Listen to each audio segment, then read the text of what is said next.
Whether you're just getting into the game or you're a seasoned veteran, building is the core of what Minecraft is about.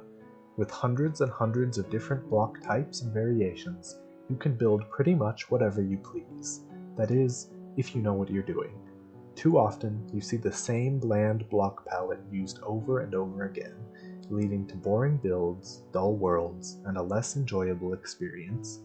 My name is Roy, and in this episode of One Trick, I'll give you a brief summary of how to use block variation and how it can enhance your builds. I'm not going to pretend to be an expert builder.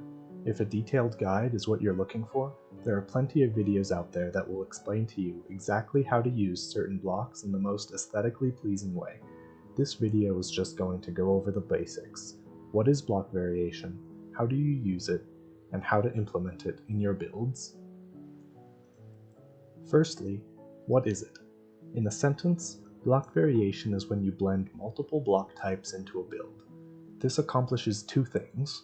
First, it makes the build look natural by breaking up hard lines and patterns, and second, it makes the structure as a whole more interesting to look at. Take this brick wall, for example. It's composed of a single block type, bricks. While it's a perfectly adequate build, it does feel rather dull. Now, let's look at this brick wall. It's the same dimensions, 5 blocks high by 10 long, but it feels far more alive than the first wall. By incorporating granite variants and red concrete powder, we break up the monotony of the wall. Of course, block variation is best used in conjunction with other building techniques like depth, vegetation, and lighting. One of the best examples of this is in giving builds a ruined or abandoned feel. Here is the same wall again, but this time I've used stairs, slabs, vines, and variants to give it a much more run-down look. This technique requires that blocks be placed randomly but with purpose. Notice how there are a variety of blocks placed on different levels. Stairs towards the bottom give the appearance that parts of the wall have fallen off, while walls, slabs, and granite towards the top give the wall a more weathered appearance. However, at a glance, it would look like the blocks are sprinkled randomly and naturally throughout the structure. Of course, block variation can also be used in a structured way as well. Here's another example of a brick wall. As you can see, this style of build might be more at home in a subway. Notice how the walls and stairs have clear function. They appear to hold up the massive stone above the build.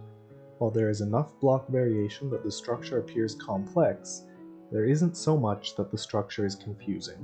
There are clear parts to the build: the tunnel, the supports, and the roof. Now we'll hop into my survival world and take a look at a few examples of block variation that I have used. Here is a shipwreck that I built as my starter base, where I used different kinds of wood to make the ship look like it spent a long time exposed to the elements.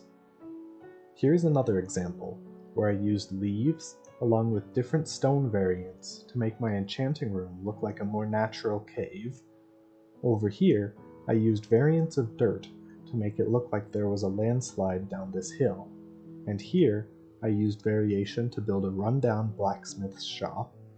Lastly, here, I used variation at the base of the tower to make the stone look worn and to give the surfaces a more complex pattern.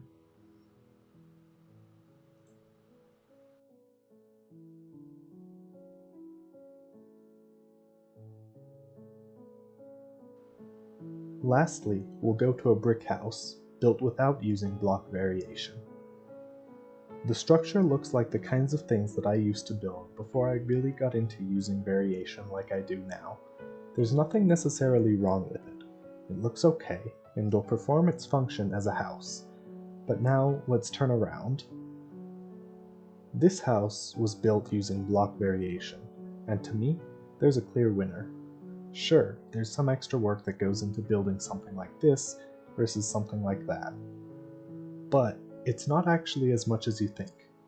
You end up with plenty of resources like granite and andesite while you play survival, and it doesn't take much to put them into a crafting table and then plop them down into your builds. In creative, it's as simple as reaching into your inventory. In the end, the choice is yours. Would you rather live in something like this or something like this? My name is Roy, and this was one trick for Minecraft building. If you liked, please feel free to like, dislike if you dislike, and subscribe if you want to see more. Thanks for watching this episode of One Trick.